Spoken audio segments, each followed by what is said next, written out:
Couple of things. When we are doing a tummy tuck, it's essential that we do a aggressive liposuction of the entire back region. The entire back, upper, middle, lower back has to be aggressively liposuction to remove the fat to create a nice curvy figure there.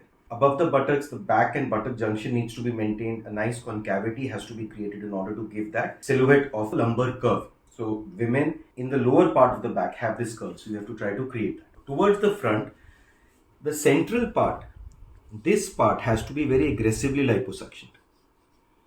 But towards this part, we have to be careful that we should not liposuction too much, especially over the rib region and just below the rib region.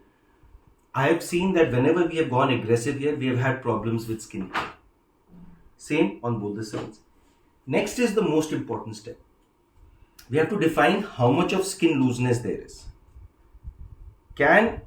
So the tummy tuck marking has to be above the belly button. Can this point come down till here? So we have to make that assessment, and in our patient today it is.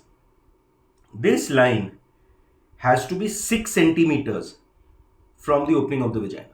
So this 6 to 7 centimeters, more than that means this scar will actually move up and the patient will have problems if she wants to wear something low waist. A lot of people like wearing low waist jeans, bikinis today. If this scar is placed too high, the scar shifts up and it can be visible on the lower part of the abdomen, which we should avoid. There are some situations where we cannot avoid it. What are those situations? Suppose the skin is not able to come down till here. It is not shifting that much. Then what do? Then in that scenario, we discuss with the patient. If the patient is comfortable, then see here, instead of this, what we do is we make this curve like this here. So we save a bit of skin here so that this point can come down.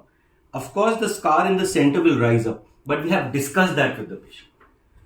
If the patient says, no, I want to wear low waist, then there is a problem, because in order to make a new belly button, we have to cut this part, and as we bring this down, the patient will have a line here and then she will have a vertical line like this, which they don't like. Therefore, if the skin is too tight, we make a decision whether we should do a mini tummy tuck. If we are doing a full tummy tuck, it is better to keep the scar slightly higher. The patient will have to change their clothing in some ways. In 90% of patients, there is never a problem. The skin easily comes down and we are able to achieve this very, very easily.